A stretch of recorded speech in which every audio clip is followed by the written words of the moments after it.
Welcome to the second day of the first annual Nunn School Symposium, which is on the politics and policy of AI. We know it's noon because that's the Emory testing emergency system going on in the background, so I apologize for that. It will end shortly. Thank you for those just joining us. I'm Alistair Young. I'm a professor in the Sam Nunn School of International Affairs at Georgia Tech. I'm co-director of the Center for International Strategy, Technology, and Policy. The inaugural Nunn School Symposium is generously supported by the Neal Family Chair, which I am honored to hold. We are deeply thankful to the Neal family for their support, which is aimed at promoting and enhancing the prominence of policy-relevant research and outreach activities at the Nunn School. I would also like to thank our co-sponsor, the Atlantic Council on International Relations, for helping to promote this event. It is my pleasure to introduce our first panel today on AI and development. The panel is chaired by Dennis Lockhart, who is professor of the practice at the Sam Nunn School of International Affairs. He previously served as the president and CEO of the Federal Reserve Bank of Atlanta. In that position, he served on the Federal Reserve's chief monetary policy body, the Federal Open Market Committee. Currently, he is also a senior fellow at the Mossavar Rahimi Center for Business and Government at Harvard's Kennedy School of Government. Dennis, take it away. Thank you, Alistair, and good afternoon, everyone. I have to say I'm very much looking forward to this panel. Thought I would offer a few comments just to set the scene. The topic, of course, is the convergence of AI and global development. A little bit of background, the United Nations had 8 Millennium Development Goals that were targeted to be achieved by 2015. The overriding theme of those goals was sustainable development. They were superseded by the Global Partnership for Sustainable Development with a target date of 2030, and that agenda involves 17 goals and 169 targets under the 17 goals. The goals address a diverse array of development topics, including poverty, hunger, health, education, safety, gender equality, empowerment of women, water and sanitation and infrastructure, energy, economic growth and full employment, sustainable industrialization, inequality within countries, climate change, and institutional development. I actually Googled the term AI and global development a couple of days ago, and I took away the impression that most scholarly articles are about means and modalities at the moment. They're not about achieved impacts. So the convergence between AI and initiatives in global development is at a fairly early stage. And I think this makes today's panel especially timely in pursuit of progress in this arena of applying AI to development topics and development challenges. We have an exceptional panel to discuss this from 3, I think, quite different perspectives. So let me just take a moment and give you the highlights of the credentials of our 3 panelists. Michael Best is a Georgia Tech professor. He has appointments in the Nunn School and the School of Interactive Computing. He's director of the Technologies and International Development Lab. He was recently the director of research at the Georgia Tech Shenzhen campus in China. And while there, he will return there at some point. He founded the United Nations University Institute on Computing and Society in Macau. Gari Clifford is a professor of biomedical informatics and biomedical engineering with a joint appointment at Georgia Tech and Emory University. He chairs the Department of Biomedical Informatics at Emory. Did his PhD work in AI and engineering at Oxford University and did postdoctoral work at MIT. And Gari's research focuses on applying signal processing and machine learning to classify, track, and predict health and illnesses. And Dr. Nithya Sambasivan, I hope I got that right or close enough to right, Nithya, works in AI research at Google. She is a Google scholar. She leads the Human-Computer Interaction AI group at Google Research India in Bangalore. Her research focuses on marginalized communities, particularly in India's urban areas and urban slums. She studies issues such as data access, fairness, privacy and abuse, and consent. She also has done important work widely cited on gender equity. Nithya is a PhD graduate of Georgia Tech's program in human-computer interaction, and she's also done postdoctoral work at UC Irvine. So we have a... I have to correct that. I have a PhD from UCI, and I did my master's in HCI from Georgia Tech. All right, okay. Pardon the mistake. One final comment to those of you who are participating in this webinar. Use the Q&A function on the right side of your screen to submit questions, and then after the three have made their introductory remarks, I will get to questions from the audience. So we will go, for lack of a better method, in alphabetical order and start with Michael Best. Michael? Thank you very much, Dennis, and I'm delighted to be a part of this symposium, and thank you to the organizers, including Alistair Young, Chris McDormand, Maggie Kosel, and Neha Kumar for your work in putting together this panel. Next slide. I'm going to talk about a case study of the use of machine learning to identify and track hate speech in a global development context. And I think this shows ways in which AI and global development create a particularly interesting connection that is, if not unique, at least particular to AI and global development as opposed to AI in other contexts.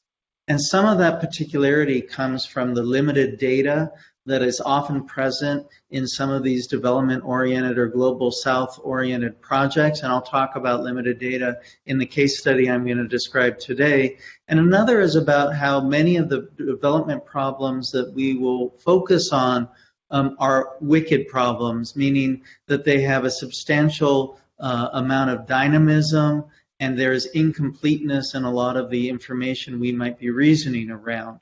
So while, for instance, a cat and a dog might generally look like a cat and a dog for a stable amount of time and for a reasonably fixed period, if you're thinking about hate speech and disinformation, that's often dynamic and changing. What is a disinformation meme today might not be what is prevalent tomorrow, and so that presents some of the wickedness of the problem. And then the limited data is another particularity that I think gives us some of the constraints and affordances of AI and global development. Next slide. So the case study I'm going to talk about fits within the Digital Threats to Democracy project, which I've been leading in my lab for over a decade now. And this project is looking at the relationship of social media and elections in Africa, Latin America, and the Middle East and Asia.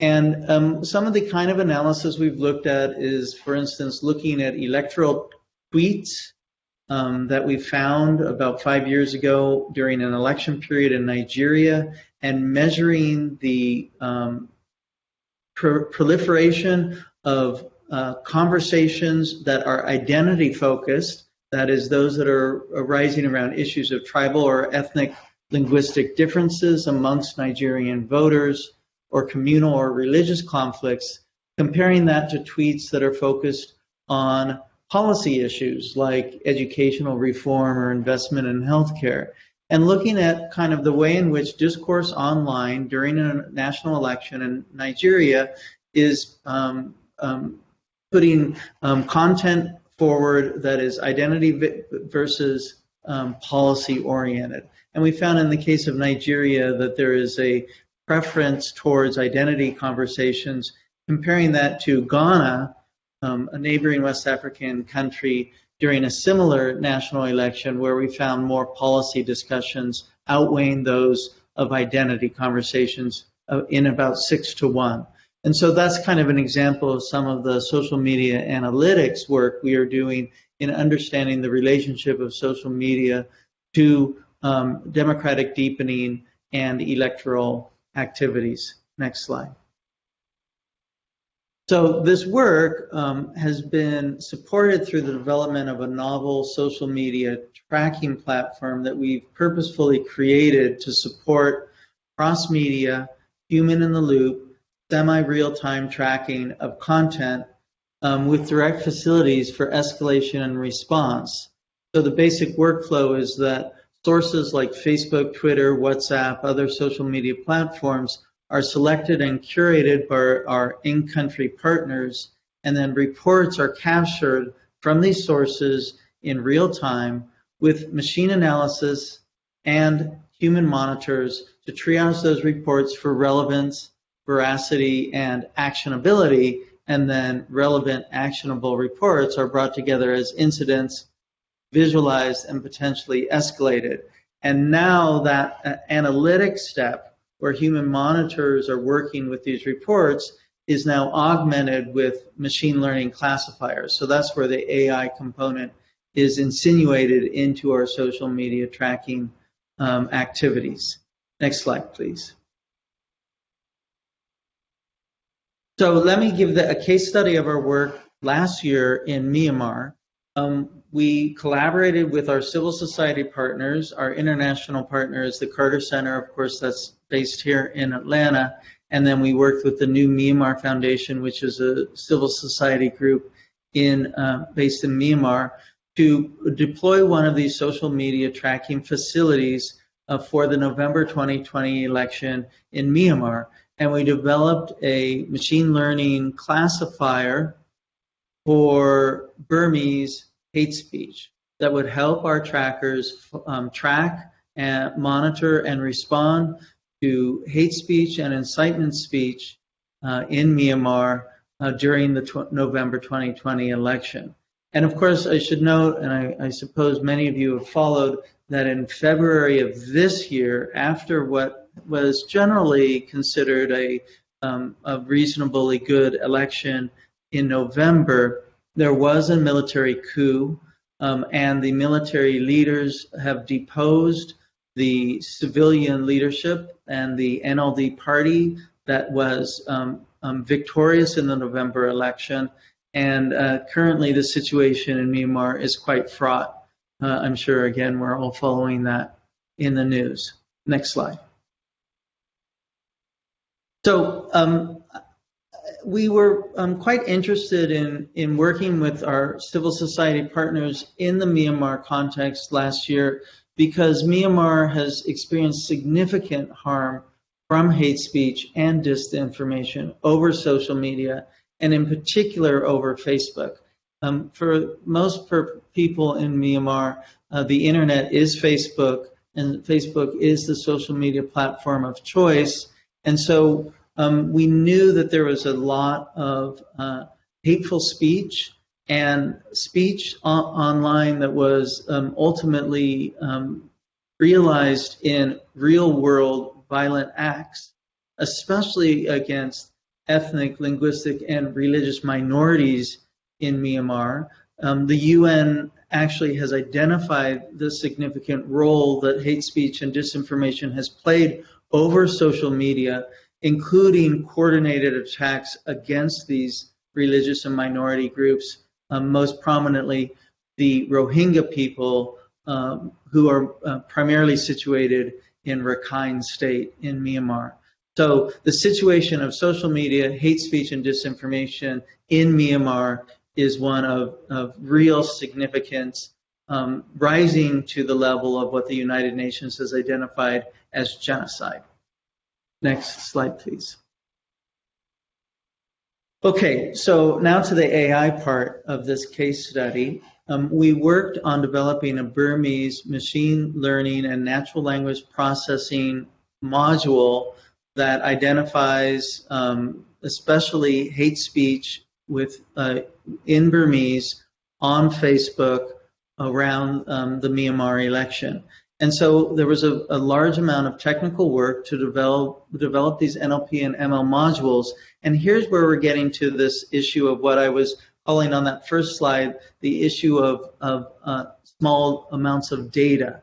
There are significant challenges to doing Burmese classifiers that you may not recognize if you're working on English language classifiers, for instance, because there is very little classification data in Burmese available.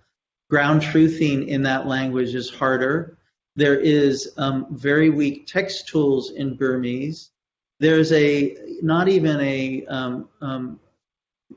coming together on a single Unicode font encoding for the Burmese language.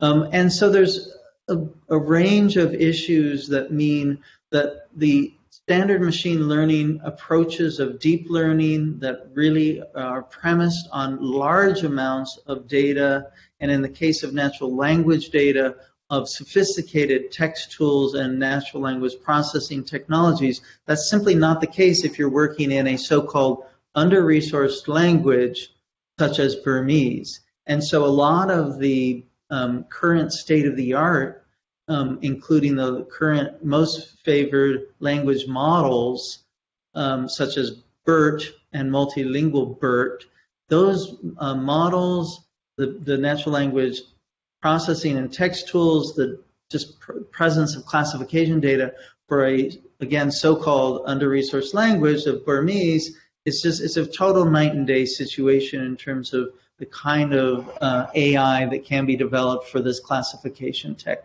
approach. And so that's what I want to highlight as an example of where the global development world hitting the AI world creates some sort of difference in terms of what sort of work is possible. Next slide, please. So I'm not going to spend too much time on this slide, except for to say that we built the classifier. This is work really led by Daniel and Kemlo and Harshal Shah, students from my lab. And I'm presenting some of the results out of our hate speech Burmese classifier, where we trained against 15,000 posts from Facebook and got precision and recall results for this binary classification problem that are being presented here. These numbers are not bad, but they do not tell the whole story of the difficulties in developing a Burmese hate speech classifier because of the dynamism, the wicked problem nature of hate speech classification. That was the right-hand side of that first slide I showed. And in addition, we found the problems of developing this classifier were exacerbated by other challenges that had to do with our ability to work with the Burmese language, and I'll return to that on the final slide. Next slide, please. I just also want to hit very quickly on the fact that we, under this project for the Burmese context, we developed a number of new user interfaces that we are trying to perfect the human-in-the-loop augmented AI experience for these social media trackers and civil society partners, so that the machine classifier is able to best support the work of the classifiers, and this becomes basically an HCI AI problem. Next slide. And so finally, in conclusion, I just want to say that this issue of limited data that often is present in some of the global development contexts and the wicked nature of some of these problems, their dynamism, the uncertainties that we're reasoning over, make AI and global development have challenges that may not always be true for other AI contexts. And some of those challenges also are traditional and well understood within the computing and development context, such as working across languages. So we had to do natural language processing with a team that did not Many people on the team did not speak Burmese, though we did have Burmese speakers on the team, and we had to do a lot of coordination and communication to our partners in Myanmar. So, Chris, if you could just go to the next two slides, and as my conclusion slides, and thank slides to the team, and back to you, Dennis, and thank you very much. Michael, great. Thank you so much. Now let me turn to Gary Clifford for his introductory remarks. Gary? Gary, I think you're on mute still. That was just for effect. I was hoping somebody would say that today. So thank you very much. So I wanted to just talk very quickly about an area where I think AI is going to have probably one of the biggest influences in low to middle income countries and resource poor locations, and that's using edge computing for empowering healthcare workers and maybe even individuals as well. So I'm going to talk a little bit about a project that we've had going for the last 10 years actually in Guatemala, where we're starting to do that and try and talk from example. So next slide, please.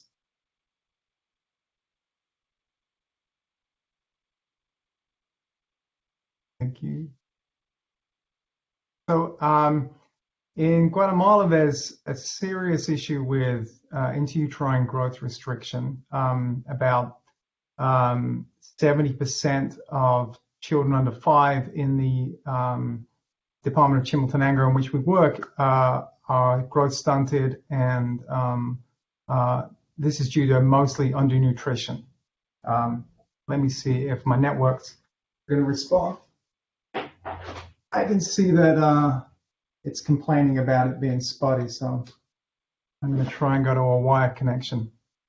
So you can see here are typical growth curves, and what happens is somewhere in the middle of your pregnancy, your fetus stops growing essentially, or starts growing very, very slowly, and it's hard to pick up and detect. And usually, this isn't really noticed until sometime very close to birth or after birth. And what we wanted to do is try and find a way of picking this up early because it's such a significant problem. Yet it's very hard to reach the women in the communities, as I'll try and describe now. Next slide, please. I was going to show you a difference between a IUGR and a normal baby there. You saw a quick flip vert of that. There you go. So this is what on the right is normal for gestational age at birth, and an IUGR baby is on the left. And they have all sorts of sequelae to do with poor health over their life as a result of this. Next slide, please. The communities that we're trying to reach, though, are very remote. You know, they're not on paved highways, and reaching these communities is particularly difficult. And in fact, actually, how we find out about births in the communities are that traditional birth attendants or community healthcare workers find out themselves by word of mouth, and they go and visit the mothers, and they start to engage with them and lead them through the pregnancy. So we work with these community healthcare workers through an NGO. Next slide, please. The current midwife practices, and you'll just have to tab down through all of these till you get to the bottom. There, one more, I think, maybe. About 60% of births are attended by these traditional midwives in Guatemala, and higher for certain remote regions. And one hospital maternity unit will have about 40 beds serving 500,000 people. Midwives are respected in their communities, so they're trusted entities. But they have a wide range of training. Some are government employees, and some are just trained by word of mouth. And the equipment they use is fairly standard and low end. So they use a stethoscope, sometimes a manual blood pressure cuff, and not very often, but they might have a little Doppler ultrasound to listen to the baby. They often employ traditional practices, and everything is paper record keeping. Okay, next slide, please. So we've been working with an NGO partner there called Wukukuk, or the Maya Health Alliance. And they work with mothers and children under 5 in the local communities, and they do an incredible job of dealing with this section of society that has one of the highest burdens of healthcare problems in the whole of Latin America. The levels of chronic malnutrition in this population are worse than Haiti or Bolivia, which is sort of always held as the worst examples of health statistics for the region. Next slide, please. So what we did was we came up with a decision support system based upon some very standard equipment and connected into a mobile phone. And what we did was we gave them a little smartphone that costs $100, although now it's down to about $50. And that is connected straight into a little Doppler device that costs about $10 now. You can buy that straight off Amazon for $10. And we sense the baby's heartbeat. You can see a little tracing of it at the bottom there. And then we analyze that data to try and work out whether the fetus is growth restricted or not. There's a pulse oximetry in that picture, but we don't use that for the diagnostics. It was part of the initial trial. And then most importantly, there's a little speaker there so that the midwife can also hear the baby's heartbeat and the family can hear it. So what happens is people want to use this because they want to hear the baby. And the midwife can hear whether it's high quality or low quality data from the speaker as well. So this audible feedback is really important. It's not just a passive intelligent system on a phone that gives you a diagnosis, but the human is part of this loop, and that's very, very important. They need to be brought in right from the start. And in fact, the women in the community are part of the co-design team that helped us develop this. And I'll talk a lot more about that as we go through it. Next slide, please. So here's what we need the midwife to do. We need them to differentiate between this good quality and this poor quality data. That's a very, very important first step. A lot of the data, and this will be talked about as we go through this session, a lot of data tends to be very poor quality in these kind of real data collection environments outside of the hospital. And hopefully you can hear what these sound like now. If you press next, you should hear the top heart cycle, I hope. Maybe, maybe not. Maybe we're not going to hear those today. So they actually sound quite similar to each other, whereas the top one is you're able to do something with it from a data analysis point of view, and the bottom one is almost impossible to interpret from a data analysis point of view. So the point is that we need to actually improve this at the source, and it's the audio feedback from the community healthcare worker that's really critical here. Next slide, please. So we developed, the first thing we did was develop a machine learning algorithm to identify which recordings were poor and which were good quality. Next slide. And then we also had to come up with a way of transcribing the blood pressure as well. So they have this little blood pressure device. And most blood pressure devices are actually not Bluetooth. That usually adds an extra $100 or $200 to the price. We use these $35 blood pressure devices that are calibrated for use in pregnant women. And then your issue is, how do you get that data back? So how do you transmit data? So once you've got high quality data, how do you push it forward? And so what we did was we came up with a way of transcribing the blood pressure just by taking a picture of the device. So if you go to the next slide, we use a convolutional neural network to work out where the numbers are. We segment them and then we digitize them, and we've shown that this is as accurate as it's within the FDA standards, so less than 5 millimeters mercury error within this. So now we have a way of digitizing the data and pushing it back to the healthcare facilities. We do actually ask the midwives to write down the numbers as well in the app, but often people forget to do that, or they get the numbers wrong, or they're too busy dealing with something else, they get distracted. And that's pretty normal. We often find that 20 to 40% of data doesn't get transcribed properly as it gets transmitted back in lots of different contexts. Next slide, please. So how do we do this IUGR detection? We talked about this, looking for this departure in the growth curve. If you go to the next slide, please. What we're doing is we're looking at the heart cycle here within this tracing, and if you'd heard the audio, you would have heard something along the lines of,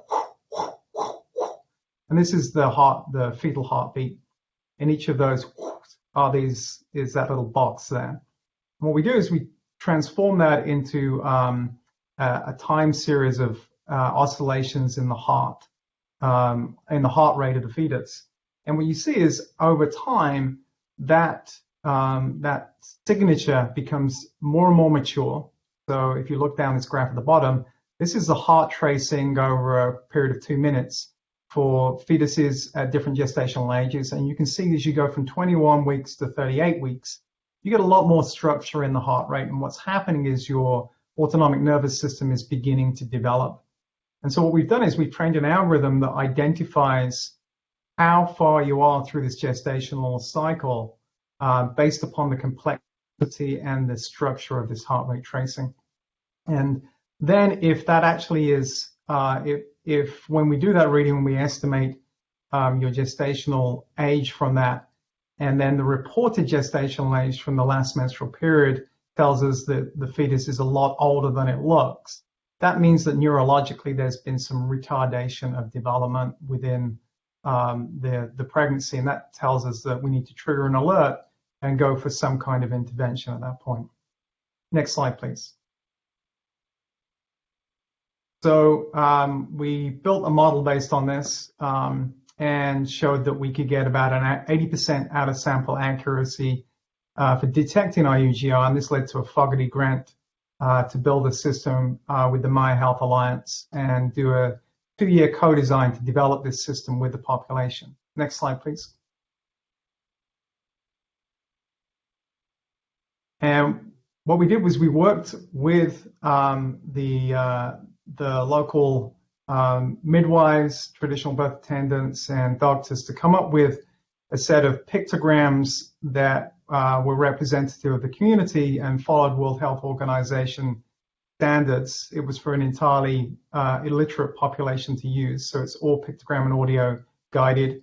All the images are of culturally referenced so that they're recognizable to the population. It takes a minimal learning curve to use the system. It's very easy to use. You just click on pictures. It's comprehensive. It covers not just IUGR, but everything else in the pregnancy pathway. So hemorrhage and fever and pain. It establishes a communication with the medical team 24 hours a day, sends an alert if there's a problem, and creates a longitudinal electronic medical record. So it trains the traditional birth attendant, this lay midwife, but it also allows the traditional birth attendant to flag errors in the system. So they're part of the feedback loop, and they can tell us when it's not going right, and we can adaptively improve it. And it's very inexpensive. It's about $50 for the entire kit, including the phone, when you scale this. Okay, next slide, please. So this is an example of part of the interface. That's actually Enma Coyote, one of the key people in this project who fundamental to the success of it. So she let us use her picture there. And this is how we register a patient. So we register them based upon their face, because that's the way that the midwife learns to recognize their patients. There's no other way of doing it. And then they just sort of swipe through this, swipe left and swipe right to find the right person. And then they know that they can press any of these buttons for an audio help in their local language. It's actually called Kachikal. And somebody speaks to them in Kachikal to tell them what to do with the app if they forget. Okay, next slide. And then we did a stepwise clinical trial with this. I won't go through too much of the details, but essentially we showed that the introduction of the technology significantly increased appropriate referral rates and caused a reduction in mortality. That wasn't one of our primary endpoints, but this has now become the standard of care with this NGO. And actually last year they wrote to us at the end of the year and told us that we'd hit 0% maternal mortality with this population, with these particular midwives. They do about 1,000 pregnancies a year. Next slide, please. It's had some good press coverage locally and nationally. Next slide. But the most important part of it, next slide, this is them getting some great press coverage. But here are the takeaways. Why do I think this is the future? Well, technology teaches the user, so it doesn't assume a level of training and literacy. The data is stored and processed non-locally as well as locally. But the technology also learns from the user as the database grows.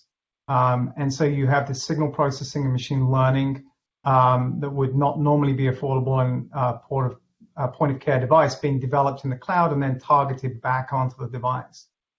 And the technology costs hundreds of times less than current medical device market models. But most importantly, it involves a co-design where the community healthcare workers take ownership.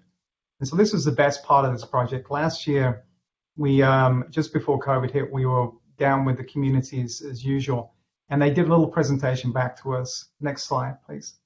And what they did was they presented the whole project back to us, and they told us everything end to end. And what we realized was that they had completely taken ownership of it, and they were telling us about this project and everything that they had done to develop it and grow it.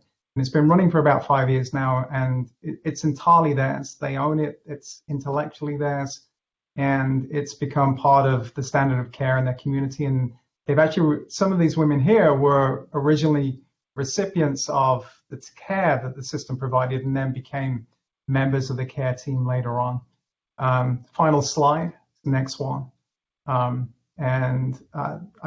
I thought that, actually there's two more slides. This one where they're giving us a little presentation about how it's reduced the mortality, and then, you know, at the end of it, they just, they were able to show us how it was entirely owned by them at this point.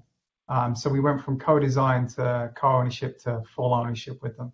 And I think that's what I see with this value chain. It's not just about can we distribute AI into the communities, but how does it empower them and create a sustainable infrastructure for them as well. That's it. Thank you. Gary, thank you so much for that. Let me now turn to Nithya Sambasivan for the final speaker. Nithya, over to you. Thanks, Dennis, and to all the organizers of this event. So I'm a researcher at Google Research, and I'm part of the People in AI research team, PAIR, as well as the Human-Computer Interaction team based out of the Google Research India lab.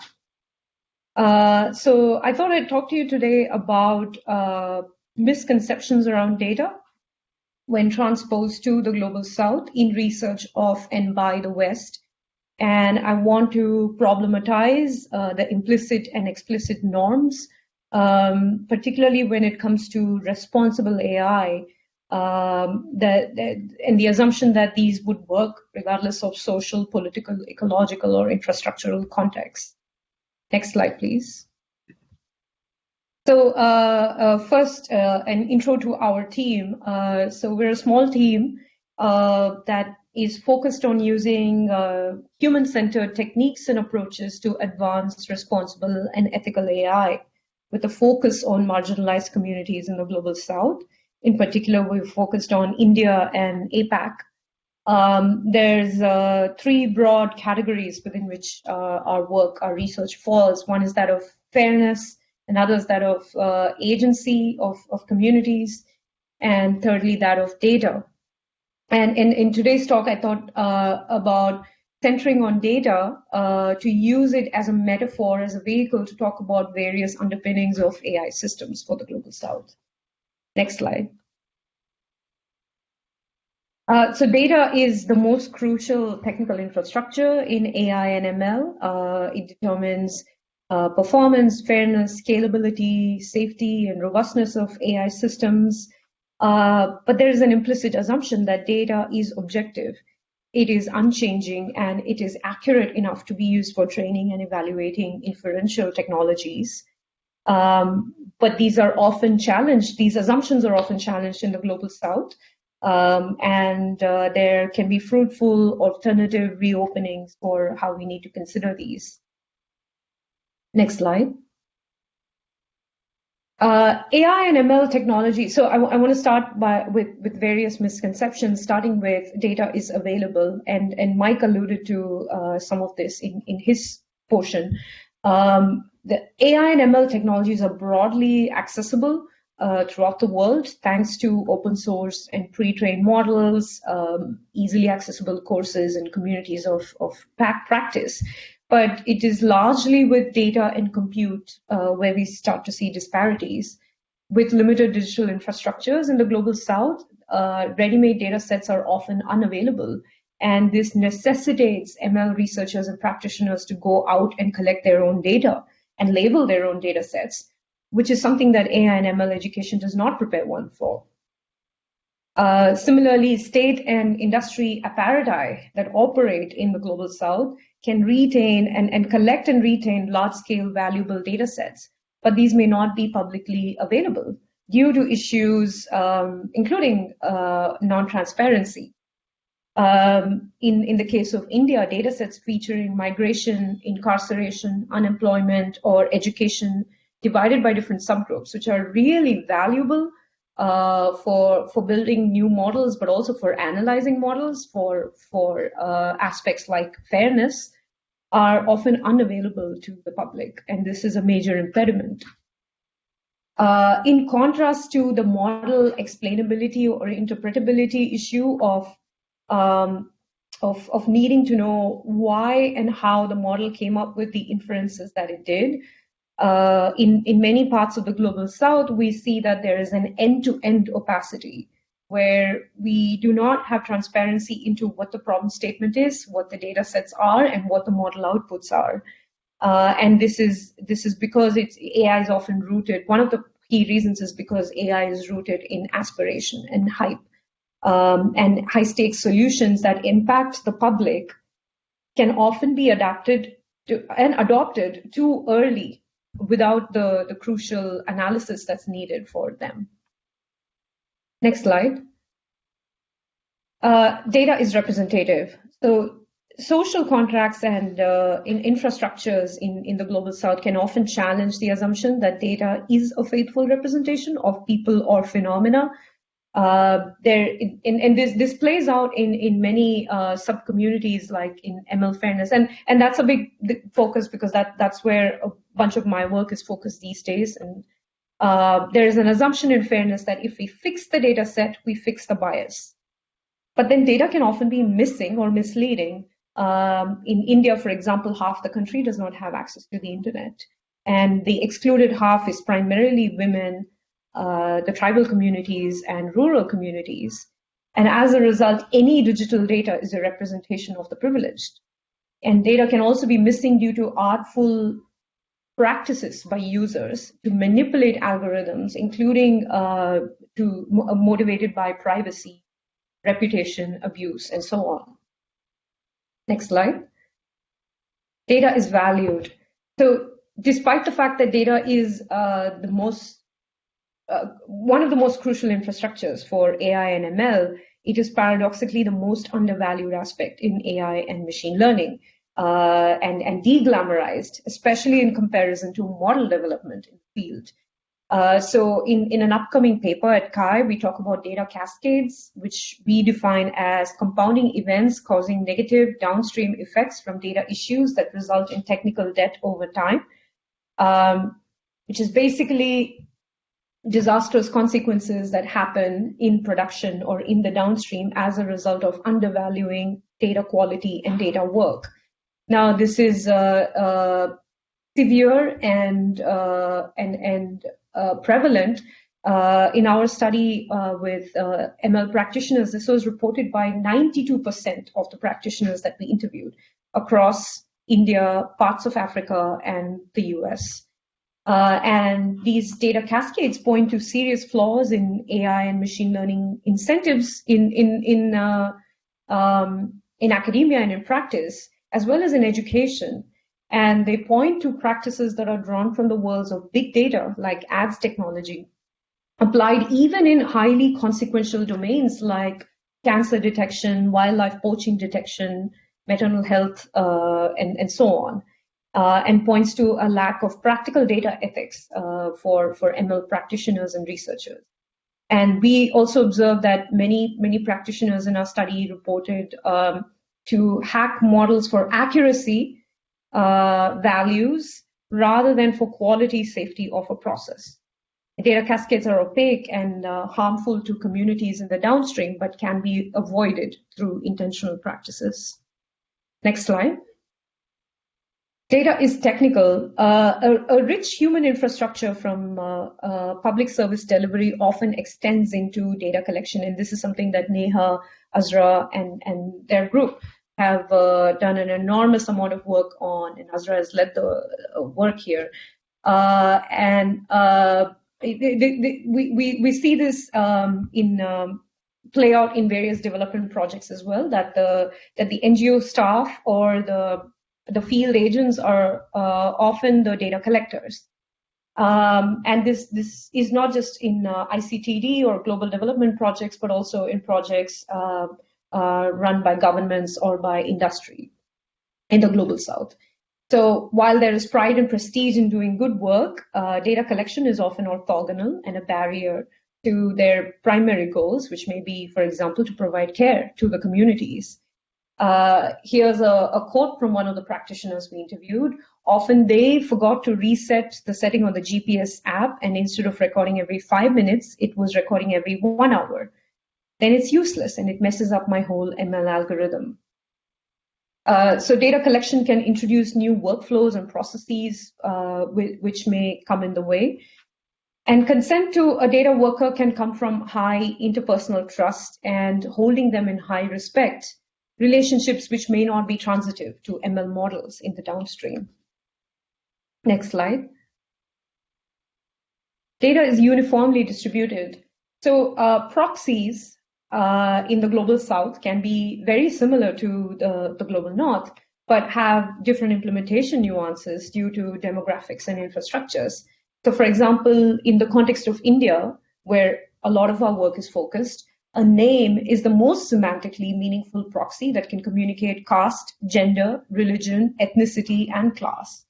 Zip codes can be rather heterogeneous, with slum communities and posh housing abutting each other, unlike many parts of the West where histories of redlining could have led to segregation.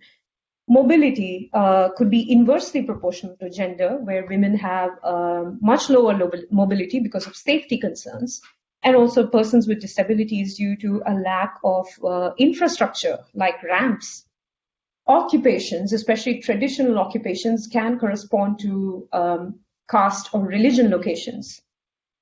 And proxies may not even generalize within one particular country, where, say in India, asset ownership can mean something very different in a large metropolis like Mumbai versus a smaller town versus a village.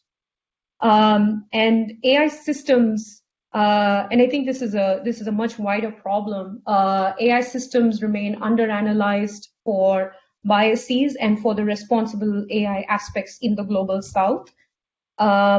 And one reason why this may happen is because of the limited public discourse on oppression, say in contrast to the anti-racism discourse that we've been seeing in the US for decades now. There may also be other axes of discrimination that we need to examine beyond race and gender, such as caste, religion, disability, and much more, which could be a starting point for fairness tests. Next slide. So statistical fairness, and indeed, I would say much of technology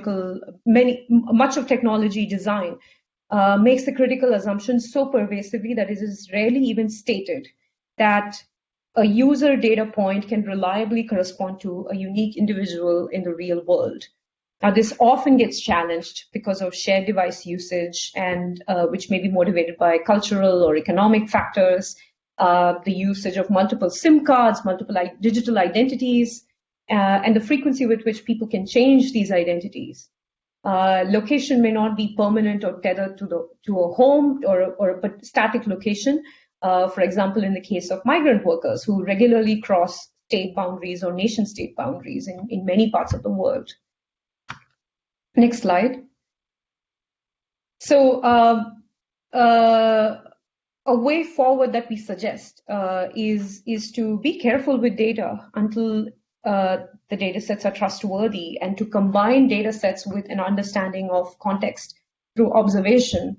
The vibrant human infrastructures that are so crucial for data collection and curation point to new ways of re-examining data as dialogue rather than as operation. New questions around transitive consent and to challenges around data inequity. Categories, ontologies, and behaviors are all context-specific and need to be questioned when we use a one-size-fits-all model. Recontextualizing models can be fairly non-trivial. For example, personal names can be a signifier for various socio-demographic attributes in India, but there are no large-scale data sets of Indian names that can be used for fairness evaluations or even model building. There are various axes of discriminations that need to be examined in a context-specific way and scrutinized models against those. We also have a call to action to do more with data, moving from doing more with data, from this larger and larger appetite for bigger and bigger data sets, to doing better with data, to focus on quality, reusability, and the labor that lies within data, and to focus more on data collectors and annotators, who are very crucial members of the actors in the ML data pipelines, but we often don't value their experiences, and to shift our focus towards raters as being users of the system, because ultimately the work that they do, the collectors and the raters, will have an impact on the downstream performance and fairness and reliability of the models. And to value domain expertise and to move away from this over-reliance on knowledge of ML practitioners to really truly collaborating with communities, with domain experts, with civil society, and with data collectors. And finally, we call for better incentives in the field of AI and ML, research, education, and practice to move away from the greatest new model with the best new performance level to also bringing back the focus on data and the work that's involved in data. So next slide.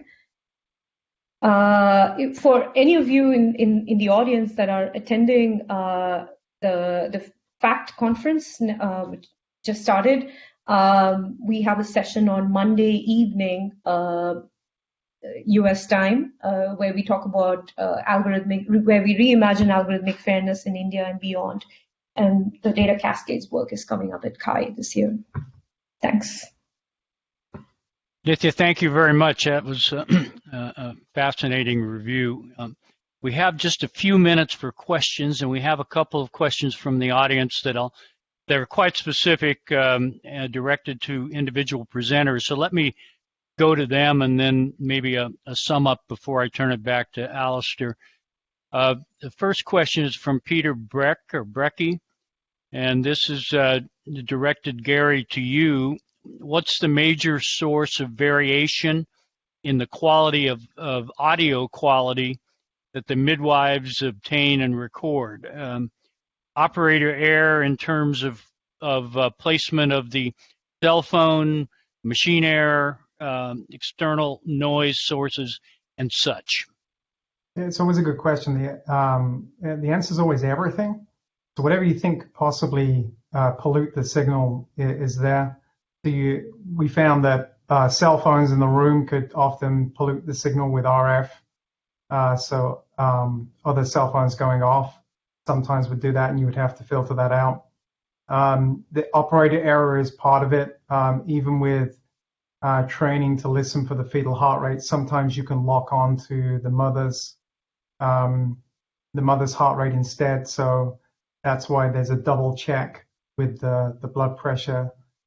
So you have a series. I think Lydia was saying that never assume that your data is good. Always assume that it's going to be full of noise and holes and missing data, not at random. Anything that can possibly go wrong with it, and then come up with mitigation strategies both at the source and down the pipeline. So the answer there is yes, everything. Good, thank you, Gary. Michael, a question for you. How is modern hate speech and fact-checking anything but a better marketed version of accepted propaganda and accepted groupthink? I don't understand the question. I do see it in the chat, and there are a couple questions by the same person, and it might make better sense to use our time together on other questions. I would say, as I look at these questions, one thing is, how do we define hate speech? We use a United Nations definition that takes protected categories and then looks for speech that might incite or create risks for those protected categories. So the definition work was done from the UN in that space. And then there's questions about things like censorship. We're not involved in censorship. We're merely tracking the speech. And then civil society partners might respond to the speech. Censorship is prior constraint, and none of that is here. And there's a few other questions there. Again, maybe that person could contact me and we could offline discuss those issues. Okay, thank you. I will pose a more general question and ask each of you to give your opinion. Really, it's about the pace of change that you would anticipate given the domains in which you've seen some application of AI and machine learning to very important problems, whether they be pregnancy health or democracy development or Nithya's discussion of India broadly and some of the challenges of generating data there. Are we going to be talking about these same data problems in 10 years, or can this category of countries actually undertake initiatives to be much more data rich and data effective in 10 years, for example? So Nithya, why don't we start with you?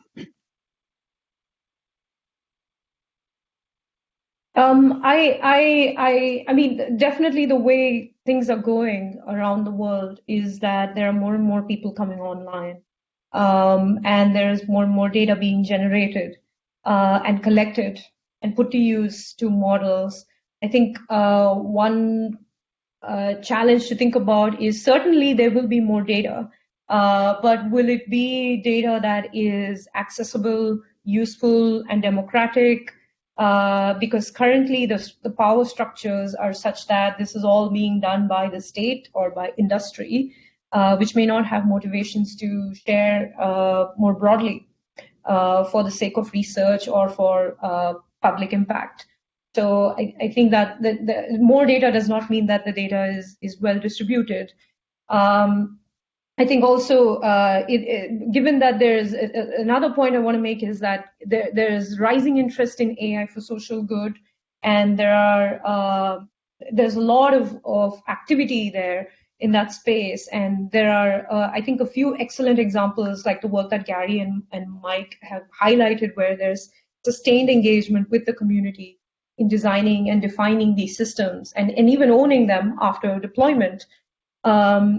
I would point to, and I would call for a shift there from moving from more broadly a critique in that space of going to where the data sets are clean and available and abundant, to going to where the problems or the greatest challenges lie. Because good data does not necessarily mean that it's a problem that's worth solving or needs.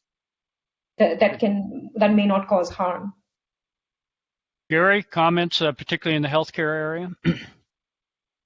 Yeah, I mean, there's an obvious explosion of mHealth and mobile phone mediated data, both formally and informally. And, you know, it's exciting to see a lot of this innovation coming out of low to middle income countries. I mean, I can think of examples like Zipline coming out of Rwanda. It's a company that delivers blood and drugs via drones, and now they're, you know, $1 billion corporation in Silicon Valley. Yet they still continue to do these kind of deliveries and innovate in Rwanda and other resource poor locations. So I think we're seeing an explosion of innovation that is fit for the environment, but, you know, has a more global applicability as well, particularly over the last 12 months. Michael, I'll frame the question a little bit for you. If the longer-term objective is to be able to identify hate sentiment and hate speech and counter it in a democratic election process in a developing environment, what do you think the pace of change is likely to be? Well, I agree with, I think, things that both Nitya and Gary were alluding to, which is that more data doesn't mean necessarily better data. So in the case of hate speech data, more data doesn't mean less bias, and more data doesn't mean that the systems do not unduly privilege majority populations. And since in the case of hate speech, we're usually talking about speech directed often at minority populations, that the data itself often has the exact bias that you're trying to disentangle and respond to. So that's a very difficult problem where you want more data but less bias. And similarly, I would say that more data often means less privacy, less protection, and less minimization. And so here too is another way in which, if we're talking about hate speech, more hate speech data might imply less privacy and protection. And so it's a constant balancing act. I don't know in 10 years where we're going to be. I think with the good work of my co-panelists and others, hopefully we'll be in a better place than we are today. That's my optimism at work. Let me thank all three of you for, I think, an extraordinarily enlightening panel. This was just great. I certainly personally learned a lot. Now I'll turn it back to Alistair Young, who will introduce our next panel. Alistair, back to you. Great. Thank you very much, Dennis. And thank you, Mike, Jerry, and Nitya for those very rich presentations. Our final panel of this inaugural symposium is on AI and society. It is chaired by Craig Lesser, who is a managing partner at the Pendleton Group, which is a partnership that provides counsel and strategy in areas of economic development and government affairs. He previously served as the Commissioner for Economic Development for the state of Georgia, and he was the managing director of McKenna, Long & Aldridge. He was also the Vice President of Government and Regulatory Affairs for Georgia Power and the President and CEO of Marriott, New York. He is also a highly valued member of the Nunn School's Advisory Board. Craig, over to you.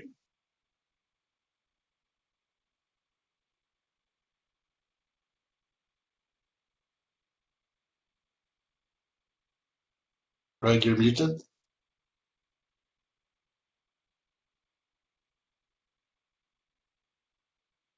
They're still muted.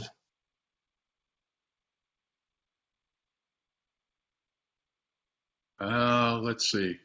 There you go. Everybody can hear me now, it says. Great. Thank you. You can see I'm the technological wizard here. Thank you, Alistair, very much. This panel for this hour, AI and Society, is such a wonderful natural transition from the previous panel. There have been distinguished panelists in the first three sessions, and the pace of excellence continues with this panel as we think about the broad subject of AI and society. And one of the things I've thought of in listening, particularly to Dennis's last question, is there's some sort of AI mission creep. Advances in technology, discoveries, inventions have served in one sense a singular purpose of assisting us in getting us from one place to another more quickly, or the now ancient slide rule that allowed us to solve mathematical problems faster than we could do in our heads. Things that helped us achieve goals that, in a sense, were predetermined. But instead of telling and utilizing AI for set direction and results, is it going to someday break the boundary line and lead us beyond our direction? And by that I mean, do we wake up one day, and let me put it this way, does AI lead us to the modern version of Kubrick's HAL from the film 2001: A Space Odyssey? Like the internet, which has delivered options and opportunities unheard of 30 years ago, we now have to deal with stolen bank accounts, an increase in child porn, identity theft, and so on. But the possibilities for AI, the challenges, the ethical issues, we heard about some of the biomedical implications, just an extraordinary range of topics to discuss. And we have, I understand, about 6 hours to go through all of this. So sit back and relax. I would caution our panel that we do only have an hour, so please let's keep it in line so that we can take some questions. We have a very distinguished panel, and I want to do a brief introduction of each of them in only the order of alphabet. Dr. Justin Biddle is an associate professor in the School of Public Policy at Georgia Tech. He received a master's and PhD in history and philosophy of science from Notre Dame. Also, he was a distinguished fellow at the Notre Dame Institute for Advanced Study. Dr. Biddle's research focuses on several disciplinary concepts, and he has analyzed the role of values in science, technology, and medicine, the epistemic implications of the social organization of research, and ethics and policy.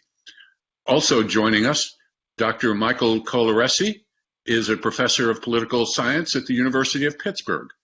He is the William S. Dietrich II Chair of Political Science, and he is the co-editor of International Interactions and was the co-recipient of the Best Visualization Award from the Journal of Peace Research. His research focuses on leveraging computational tools such as machine learning and Bayesian approaches along with unstructured information. And of course, we also have Dr. Di Yang, an assistant professor in the School of Interactive Computing at Georgia Tech. She is also involved in the Machine Learning Center at Georgia Tech. Her area of focus is computational social science and natural language processing. She was a postdoctoral fellow at Google AI in New York City, and she received her PhD from Carnegie Mellon. Dr. Yang's goal is to better understand human communication in social context and build socially aware intelligence systems to support human-human and human-computer interaction at scale. And I would remind all of our observers and members of the audience to use the QA icon on the right side of your screen. Time permitting, we'll take as many questions and comments as possible. So first, let's go to Dr. Biddle for your presentation. We all look forward to it. Okay, thank you very much to the organizers for organizing this event and for the invitation to be here. I'm really excited about all of this. If you could go to the next slide, please. Okay, so there's a lot that one could talk about in the space of AI and society. Clearly, technology, including artificial intelligence and society interact in very complex ways. AI impacts society. Society in turn impacts the design of AI systems. It's that latter arrow that I'm going to be focusing on in this talk, the impact of ethical and societal values on the design of AI systems. And I want to focus on that partly because sort of my background in ethics and philosophy of science prepares me to do that, but also because I think that these are important questions to raise if we want to most fully ensure that technology, including artificial intelligence, really does benefit society. I'm going to be arguing that societal and ethical value judgments play an inescapable role throughout the design of AI systems, and I'll be making some kind of gestures toward what we might do about that. Next slide, please. More specifically, what I'd like to do is to outline a conceptual framework for thinking systematically about the role of value judgments, including societal and ethical value judgments in the design of AI systems. This is a framework that I've kind of been articulating for the past couple of years that I call epistemic risk, which I'll define on the next slide. I'd like to illustrate this framework with an example of criminal prediction systems. These are systems that have been developed and are used in a number of different countries, but there's been a lot of discussion about them in the United States, as you're probably aware of. So the issues that I'll be talking about are kind of focusing on the US context, but they're generalizable internationally. And I highlight this example just because I think it's a rich one to use to think about the role of value judgments in the design of AI systems. And I'll conclude by kind of gesturing toward answering the question that if it is the case that value judgments, including societal and ethical value judgments, do inescapably influence the design of AI systems, then, well, which values should be included? So next slide, please. So what do I mean by epistemic risk? Well, the adjective epistemic, of course, comes from the word epistemology, meaning the study of knowledge. And so by epistemic risk, I mean the risk of epistemic failure at any point in a knowledge productive enterprise. There are lots of ways in which our knowledge productive enterprises might go wrong, might go off the rails. They might lead to error, including type 1 and type 2 errors. We might develop, say, models that inadequately represent target phenomena because they misrepresent certain phenomena, or because the models just aren't particularly useful to a particular context or a particular set of purposes. We might also just have investigations that result in ignorance. Ignorance is an important type of epistemic failure, particularly in cases where the ignorance is remediable and a result of conscious decisions by research communities. So what does this have to do with value judgments? Well, what I argue is that throughout the research and design processes, investigators have to make judgments that involve trade-offs between the risks of different types of epistemic failure. And these trade-offs reflect values. They reflect values about which types of epistemic failure we are more or less willing to tolerate. And to the extent that different types of epistemic failure impact downstream communities, downstream stakeholder groups in disparate ways, then judgments about how to navigate those trade-offs reflect value judgments about who we are more or less willing to impact and how. Next slide, please. And I'd like to illustrate this again through this example of criminal prediction systems. As we know, the United States has one of the highest incarceration rates in the world, and Black and brown communities and ethnic minorities are disproportionately incarcerated. A few years ago, Lynn Overman of the White House Office of Science and Technology Policy gave a talk to a bunch of computing folks saying that we should develop AI tools to help address some of these issues. She said, we've built a system, an incarceration system that is too large, too unfair, and too costly, and we need to start to change it. And we can develop AI tools that can help in doing this. Next slide, please. So the first area of epistemic risk that I'd like to highlight is just the area of problem setting and framing.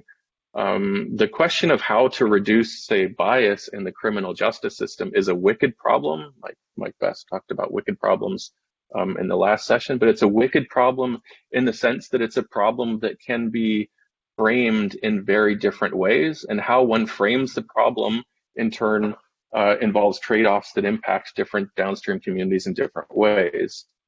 The ways in which most research communities have kind of framed this problem of reducing bias in the criminal justice system has been to attempt to develop objective risk assessment tools, that is, objective tools that assess the risk of criminality or recidivism. The idea being here that if we can more objectively assess risk of recidivism, then we can use those to influence sentencing decisions and in turn reduce bias and unfairness. Now, note that there are other ways in which one could have operationalized or framed this problem. Instead of attempting to characterize and evaluate would-be offenders, one could have attempted to develop tools that would characterize and evaluate, say, judicial decision-making bias in the decisions of judges. By and large, that hasn't been the track taken. But the overall point here is that judgments here have to be made about what kinds of questions one takes to be really important to ask and what kinds of questions it's okay to just sort of leave aside. Those decisions involve trade-offs that reflect value judgments. There's also kind of a bunch of interesting issues surrounding how researchers have operationalized the notion of recidivism, and a bunch of trade-offs there, but I will not talk about that right now and move to the next slide, please. In addition to questions about how one frames a problem, there are, of course, all sorts of questions in which data one uses to train, in this case, ML systems that are used to predict recidivism. And there are interesting discussions about the types of trade-offs that are involved here. In particular, I think there are good arguments to be made that depending upon what data one chooses to train these systems, one ends up kind of making inescapable trade-offs between epistemic aims such as predictive accuracy and kind of more legal and moral ideals such as equal protection under the law. So for example, we have a list here of factors that are often used in the training of these systems: criminal history, age of first arrest, gender, race is not included, but you can kind of figure that out from other factors. Socioeconomic status is also used, and socioeconomic status is thought to be a predictor in risk of recidivism. The lower socioeconomic status tends to result in higher assessments of risk of recidivism. But to the extent that lower socioeconomic status results in higher risk assessments, which in turn result in longer incarceration sentences, you have people being sentenced to longer prison sentences because they're poorer, which seems, at least arguably, to be a pretty clear violation of the ideal of equality, of equal protection under the law. One could remove socioeconomic status, and there would be a trade-off there in terms of worsening predictions and accuracy. So another example of decisions that involve trade-offs that reflect value judgments. Next slide, please. You're probably, many of you are aware about the discussions of trade-offs, not about data, but about types of algorithmic fairness. This is a discussion that was kind of put onto the front pages of many media outlets in 2016 after this story by ProPublica on machine bias, where they did a study of an algorithm called Compass and how it was used in Florida.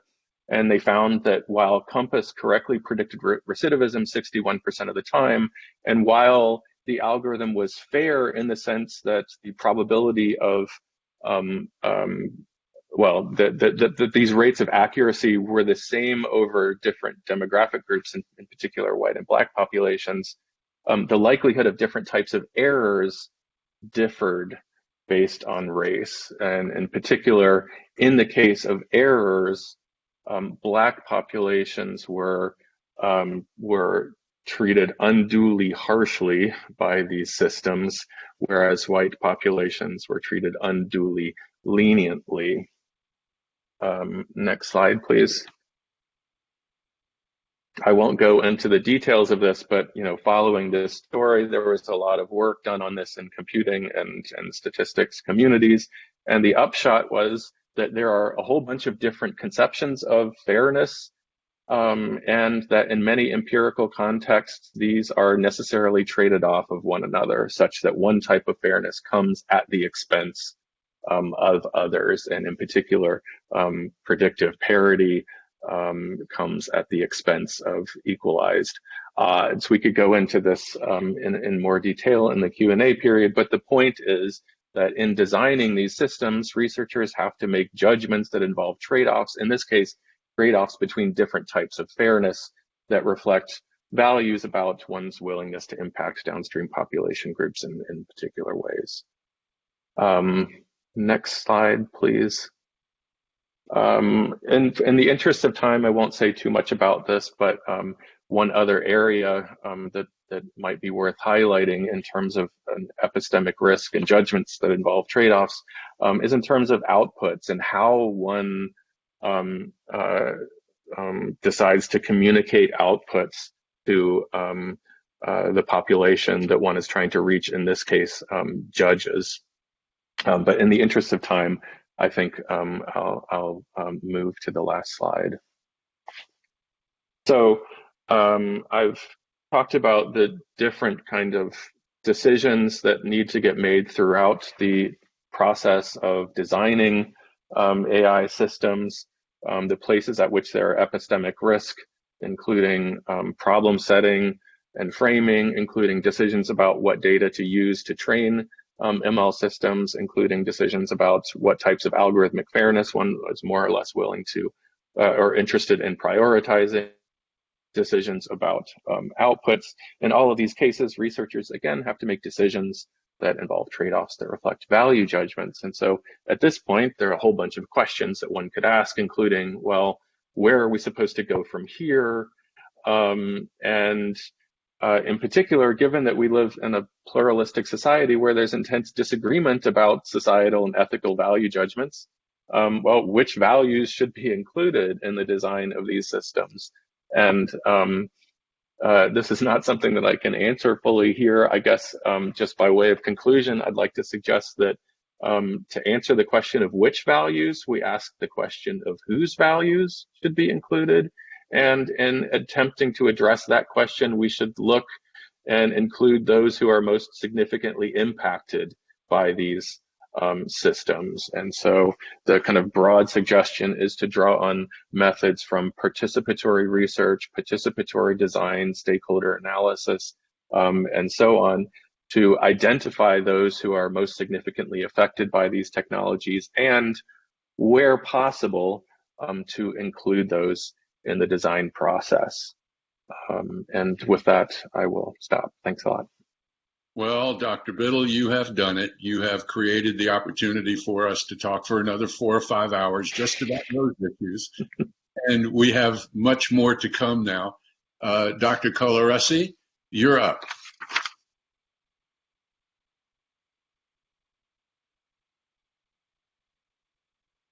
Thank you so much. I really appreciate the opportunity to be here, and that was a great talk. I learned so much. So I'm going to talk a little bit about some of the agent-based modeling we've done to try to get a handle on some of the asymmetric risks of predictive analytics, and in particular what we can think about as algorithmically empowered surveillance. Next slide. And because a lot of our work is very abstract, I'll try to pin this on the example of COVID misinformation. But if I want to sort of bring home one message to people out there today, and something maybe we can talk about if there's questions about it, it's that algorithmic empowered data valence, so the collection and sorting of vast information on people, usually on social media platforms, right, actually does fuel what we can think about as misinformation vectors that influence society and have asymmetric risks for people. Next slide.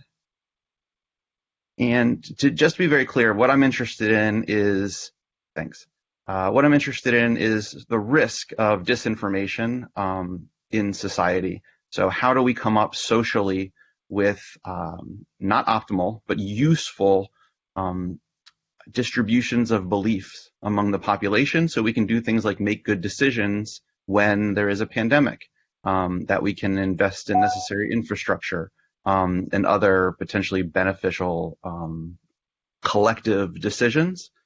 And just definitionally, right, disinformation is generally defined as, the knowing spread of false or misleading information, while misinformation is you might unknowingly spread false or misleading information.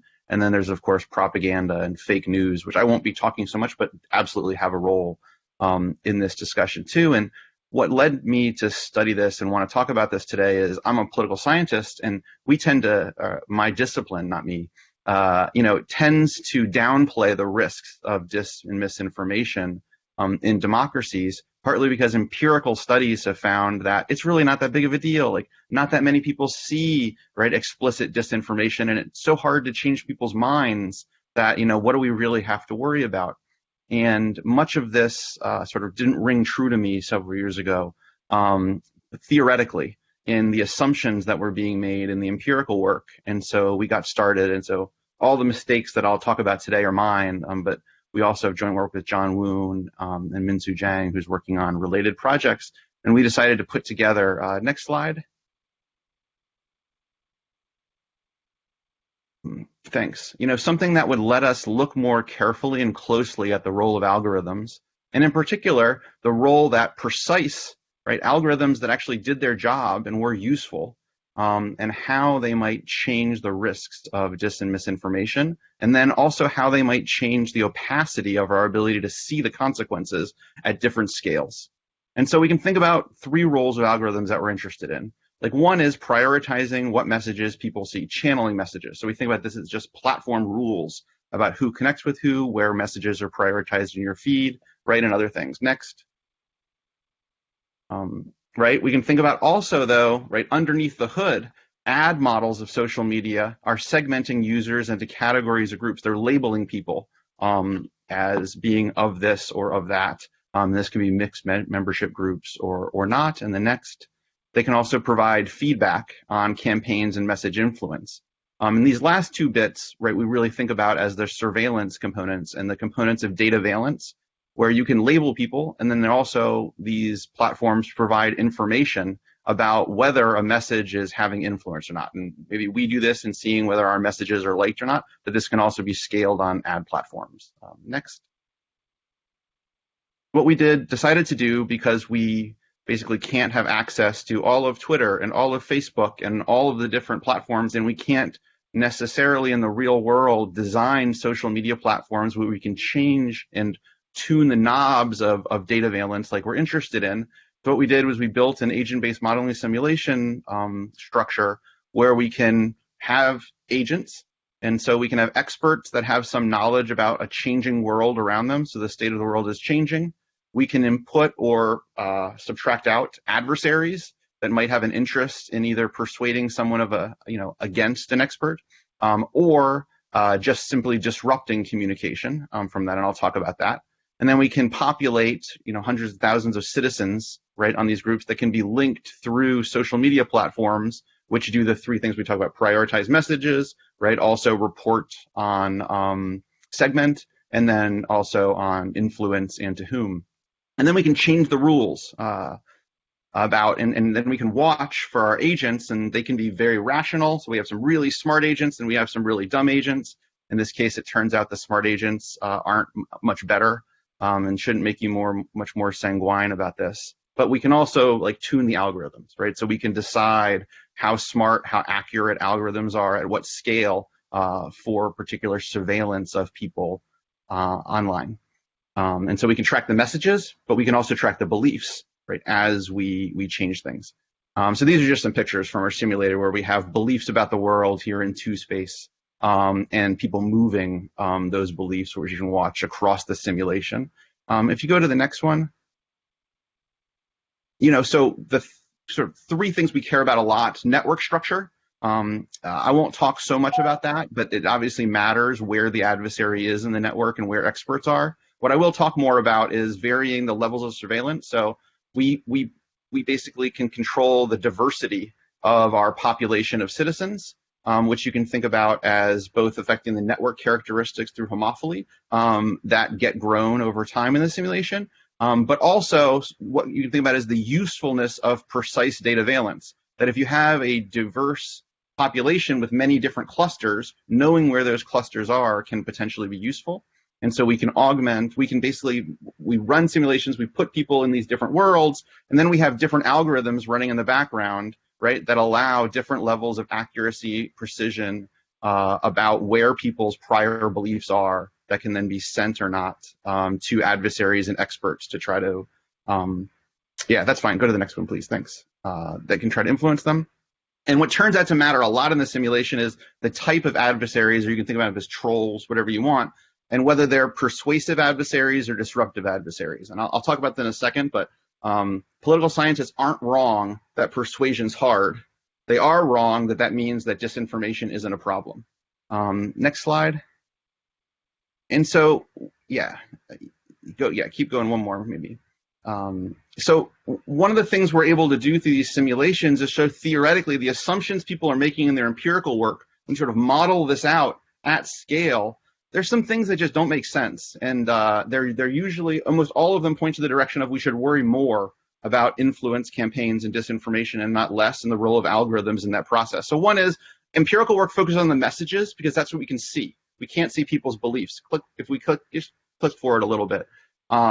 Right, but it's beliefs that actually define actions that we care about in the real world. So we can show in the simulations that very few people see disinformation potentially, right? But we can have huge shifts in beliefs across the networks. And one more click, and that's mainly because, or two more clicks maybe.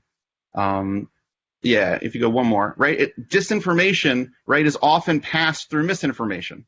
That as you update people's beliefs, they end up writing messages that are influenced by their beliefs, right, both on and offline. And then we often get belief cascades, particularly for these social groups in particular ways. And so if you go and then run analyses on our pretend communities, exactly the way treatment effects or others are done in the real world, you wouldn't find much disinformation, but we see huge effects when we look inside people's minds in these agents. If you go to next. Right. The other is persuasion, right? So my concern in running these things is persuasion is hard. So it is very hard, and it's kind of a tug of war between if it's all about persuasion for the adversary versus experts. Generally, network position, local community structure matters a lot. That's a fair fight. Go to the next slide. When it's not about persuasion is when we should worry. So when adversaries are disruptive, this is not a fair fight.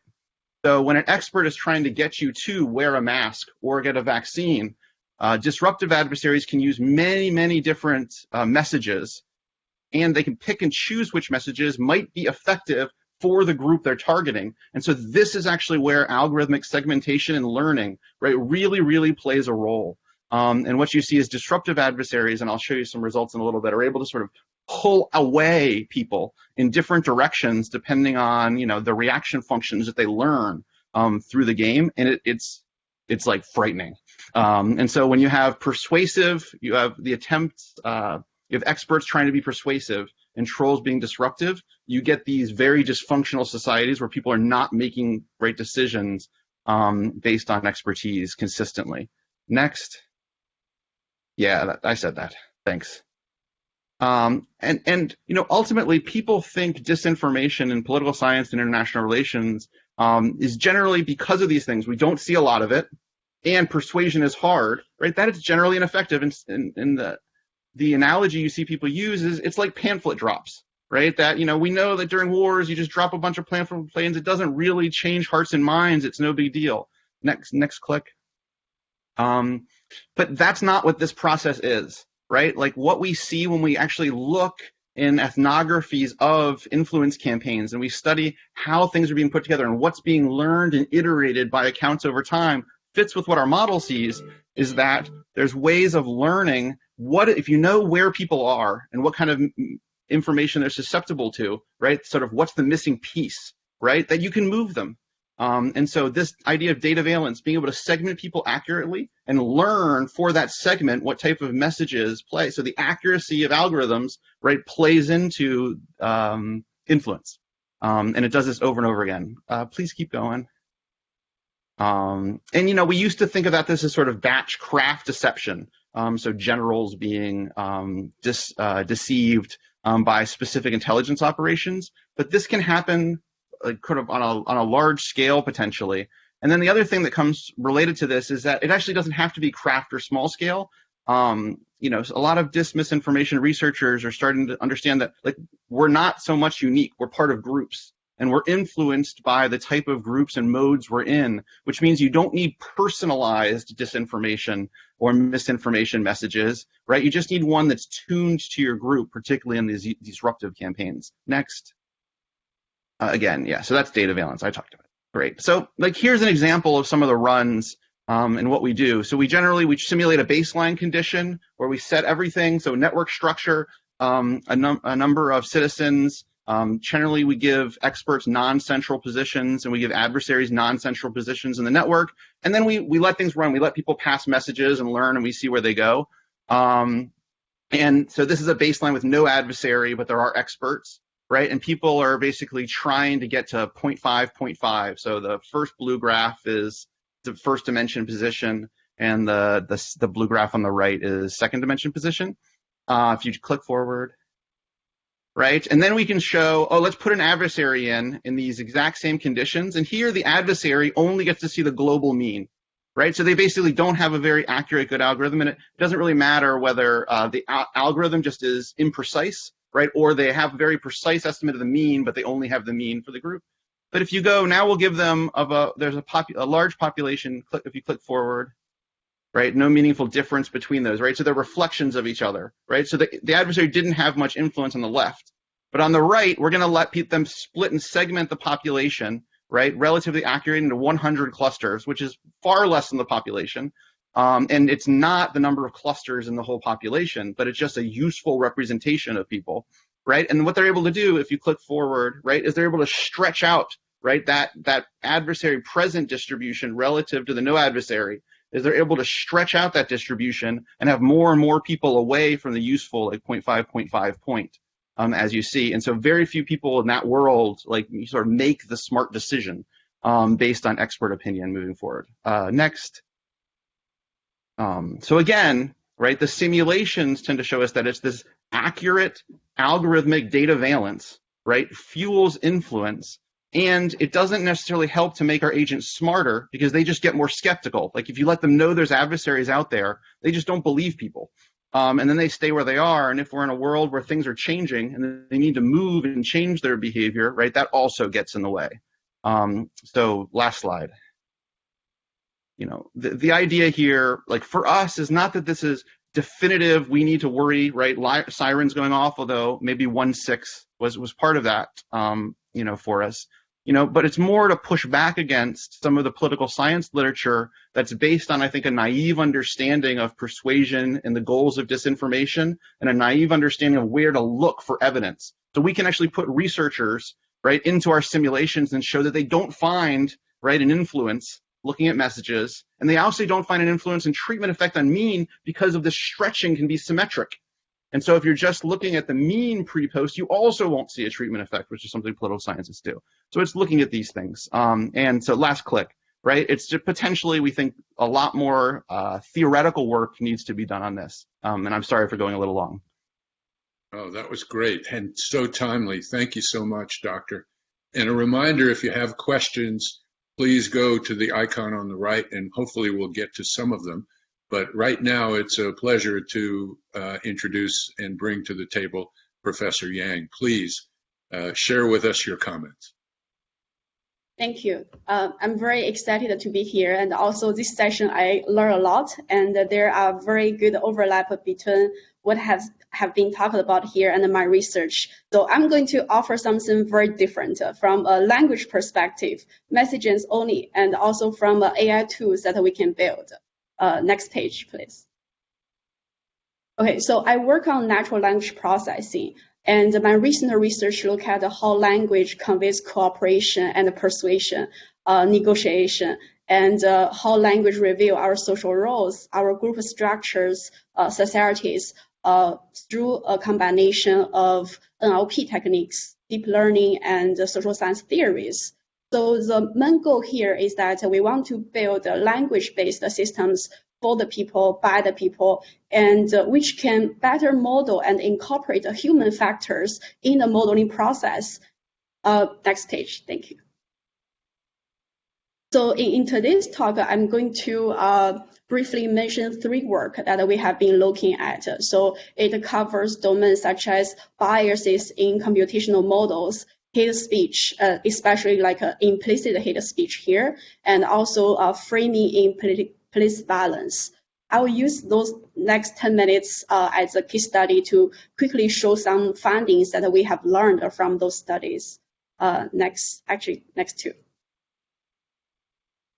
Okay, so what is hate speech? There has been a lot of definitions. So here we adopt the definition that hate speech is the language that attacks, insults, threats a group based on their protected characteristics such as race, age, religion, sex, gender identity, disability, or disease. So you can see some example there. Also, just a quick warning. So we may have some very offensive language examples in the slides. So next.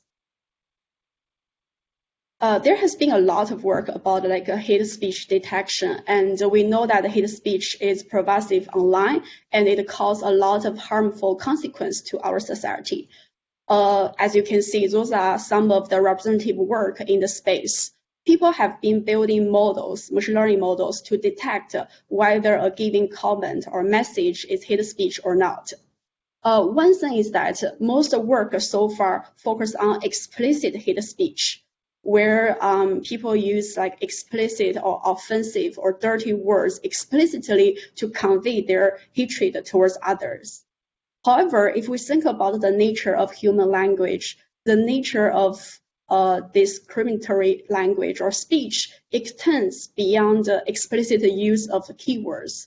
We need to look at all forms of hate speech, even they are subtle or implicit. So that's the rationale of our work. Next page, thank you. So in a recent collaboration with David Muchlinsky from International Affairs, we look at implicit hate speech. So from a language resource perspective, we constructed and released a large-scale benchmark data set for the field to work on. And this framework is actually inspired by a lot of the political science theory and certain kind of linguistic indicators here. So in this new taxonomy, in addition to the explicit hate speech, we actually have a few very subtle forms of language, such as irony here, threats, incitement, stereotype, inferiority language, or questioning minority discrimination, etc. So it's the first of its kind in terms of defining implicit hate speech and actually offer a corpus or resources that people can study. Next page. So building on this corpus, we develop a lot of models here to test the capability of today's AI in detecting different forms of hate speech. So the binary hate speech here refers to we only differentiate between explicit versus implicit. So as you can see, the Perspective API is a model released by Google AI to detect hate speech and has been widely used by companies these days. In the bottom, you can see the model that we build on top of BERT, which is the large pre-trained language models actually have much better performance in terms of accuracy. So in general, we can achieve around 77% accuracy. On the right side, we can see that in terms of differentiating or detecting those very nuanced hate speech, like incitement, question, minority, etc., we still have like accuracy like 64, so it's pretty reasonable. But it also opens a lot of opportunities for the AI field to continue working on this, since there is still a large gap between human performance and AI performance. Next page. Okay, so not only we can detect hateful language with reasonable accuracy, another thing that we have been thinking about is that how can we ask AI to explain what's going on in the message? So instead of giving us a banner label or whatever label of indicating the type of hateful language, we want to make AI explain what's happening here. What are the implied statements here? So I'm not going to read the messages here, but you can see the first column is the hate speech from our corpus. And then on the third column here, generated implied statements are the model that we build based on GPT-2, where it actually explains what is the actual meaning of the sentence. So with this type of implement, we can think about more filters for AI models to determine whether certain language from the AI models should be output or not. Next. The second part is around biases in languages. Again, we want to take the perspective whether we could reduce or neutralize biased language to some extent. Next page. Thank you. So based on a recent survey, it seems that people are very skeptical of the news read on online, so over 62% here. And they are even more critical of the news they see on social media. They believe that 80% of them is biased. Next page. So from a language perspective, what makes some news headlines or text biased and another neutral? If we read those two headlines here, so one is that John McCain exposed as an agent of the Rothschild versus McCain accused of accepting inappropriate donation from Rothschild. One seems relatively neutral. How can we, just from a model perspective, if we have AI that can do natural language generation, how can we automatically suggest less biased alternatives to the same text? Next page. So this is the main goal of this work. So we basically look at all sorts of biases in text and define three types of biases that are widely exist. So we have framing bias, such as using subjective words or phrase linked with particular point of view, here like pilfered from. We have epistemological bias that challenges the believability of a point of view or kind of modify the believability of a proposition. So here, like we'll bring back, actually, which its promoters hope will bring back. And the demographic bias here means that there are presuppositions about a particular gender, race, and other categories, such as a lead programmer usually spends his career versus their careers. Next page. So we basically use deep learning encoder-decoder framework to de-bias text. So we give the biased language, and then the output is a relative neutralized version. It's working very well based on our quantitative results. Next, thank you. I'm going to show you some kind of generalization results we have when we take the model and apply it to all sorts of language on the internet. So you can see that when we apply it to political books, news headlines, campaign speeches, there are interesting modifications our model will make, such as Zuckerberg claims Facebook can versus Zuckerberg stated or says that this includes amazing Americans like versus some, or just like delete that word. So there are a lot of very cool modifications that our model make. I'm not going to talk about it here. Next. So with this type of AI models, we are now building interactive tools so that people can use to rewrite or kind of help monitor, detect the potential signals in their language. So in a recent work, we built an interactive verbalization system where users input a text, and then our model will detect first the toxicity level of the language, and then we will highlight which words are more likely to be hateful. We give you alternatives to use so that people could better record their messages. Next 2 pages.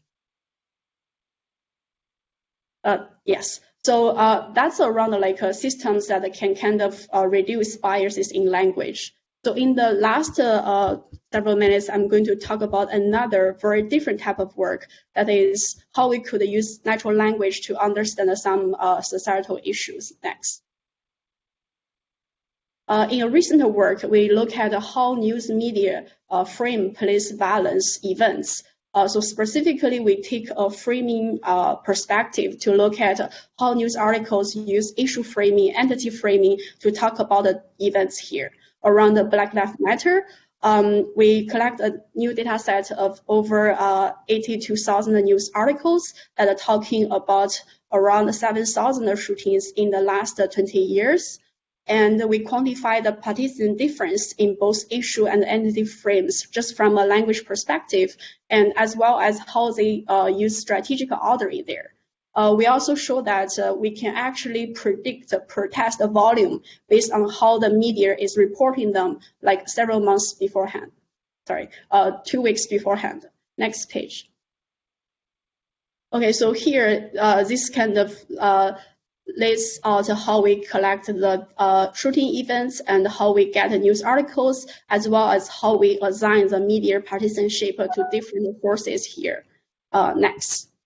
We perform like a numerical reference to see the same entity being referred throughout the articles. We also look at like the dependency parsing to see how people use different adjectives to modify specific entity here. So we look at the police and the victim as a two main entity here. Next page. Overall, we found that in terms of like different entity frames that we extracted, it seems that the liberal strategies are more about emphasizing the systematic reason exist, and then the conservative sources emphasize more about justifying police misconduct. Again, I'm not going to go deep into the results here. Next page. We also saw that the kind of language indicators and the frame that we extracted can enable us to study some broader findings. So for example, we found that if we plot all the shooting events happened in the last 20 years, there are actually evolution happening in terms of the framing strategies. And when we use them into a prediction model, we can actually predict the broader participation around the offline political protest with reasonable accuracy. Next two. Next, thank you. So yeah, I realize this page seems familiar to Dr. Bedo's first page, so this is a very nice loop to end. Basically, when we think about how AI or society can be studied together here, from a NLP to society perspective, what we can do is that we offer robust, accurate measures and models to study those phenomena at scale. And we can build scalable systems and applications.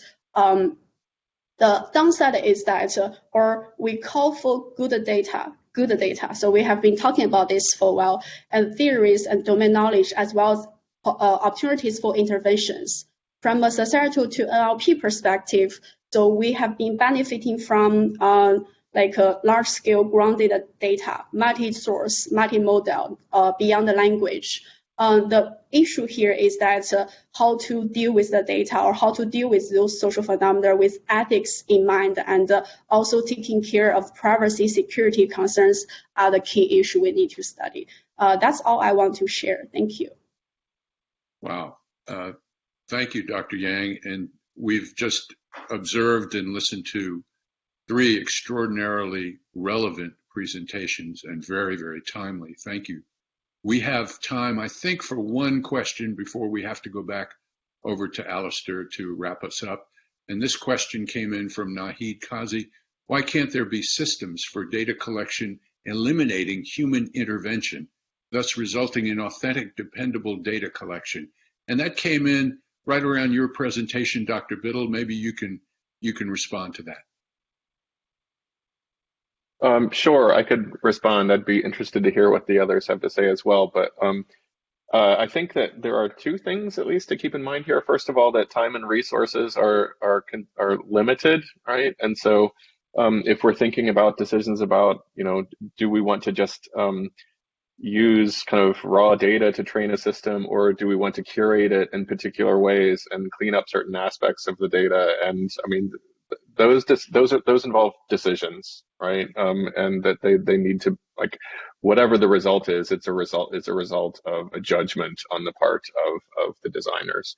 In addition, as I tried to indicate, different systems have different, what you might think of as epistemic aims, or they can be optimized toward different tasks. So, in the case that I was highlighting, if you want a system that is geared toward accurate prediction of recidivism, then certain data might be best useful for that. On the other hand, if you want a system that is more geared toward kind of equal protection under the law, where people who, I would say, of the similar socioeconomic status, or people don't have sentencing decisions that are based on socioeconomic status, then, well, different data will be relevant to that. So I think these human judgments by designers are really inescapable.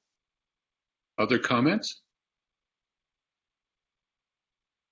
If I could jump in. Yeah, please. Oh, go ahead. Is that okay? Yes. So I agree. I think that's exactly right. This reminds me of like the Mapmaker Paradox. So like what we collect, right? If it's everything and if it's authentic, it is reality. And therefore, by definition, it's not a useful signal from the sort of partition of signal and noise that we want generally in systems to help generate insight. And so I agree that there has to be some judgment involved in the extraction, because what we're ultimately doing is partitioning reality, right, into some discrete or continuous signals that we're going to use. Dr. Yang, do you have anything you like to add? Okay, I think we can squeeze in, since we came on a little bit late, we're going to squeeze in one more question from Christoph Müller. Who should make the decision with regard to the trade-off between different types of fairness for socially relevant ML systems, like the ones used, by example, by the courts, companies, politicians, voters? Any response to that from either of the three of you? I can start us off. So, I mean, in the case of, say, systems that are developed by companies, clearly they have a lot of say in these questions, and the designers typically have a lot of say. What I was trying to suggest was that we should also take some time and do some work to figure out the variety of stakeholders who will be significantly impacted by this system, and include them via various participatory design methods in the decision-making process. Not to say that they're the only ones who make the decision, but they should be included to the best extent possible in the decision-making process. I'm curious. I mean, I actually kind of wanted to ask my co-panelists the question whether they have thought about or use kind of methods of participatory design in their own work. So yeah, I think I definitely agree with Dr. Bedo's comment about having human in the loop in this decision-making process. So whenever a system, let's say a hate speech detector, is being built for internet, so who should be involved in this process? In terms of like the role of human, it needs to be considered throughout the pipeline of the development, the idea stage, the design. So, which is what we usually call that by the people. So in this process, human needs to understand even before doing the research, like what are the potential risk or benefits exist here, who, like, do user need this, and then in what ways? So from the initial kind of design to the model development, in terms of, do we want something very interpretable? Do we need a good performance here? How would we trust and interpret the output from our AI models? And then finally come to the kind of deployment stage. Are there any kind of issues could coming out here that affect our stakeholders? And again, I think that this is a very iterative process. We cannot say, okay, I make a decision here and then that's stop. It's always like a back and forth whenever it comes to actual system design. I'll just add that makes perfect sense. I totally agree. My answer to that question is we need a whole of society approach. to this, that we need to stop thinking about, fairness of algorithms and online social media information institutions as being somehow separate from reality, because they all exist in our minds that affect real decisions. And it's really about an information ecosystem. And while it's easier to condition and think like, oh, we're only going to think about this, right, because it's already complex enough, the reality is there are consequences across society, for these. And so the participatory model, the community model, the ecosystem model, I think is what we need, and that includes regulation, right? That includes companies, right? That includes informed citizenry, and it doesn't mean that any one of these is the sort of go all be all, right, of this. It really has to be a whole society dialogue. Yeah, and also just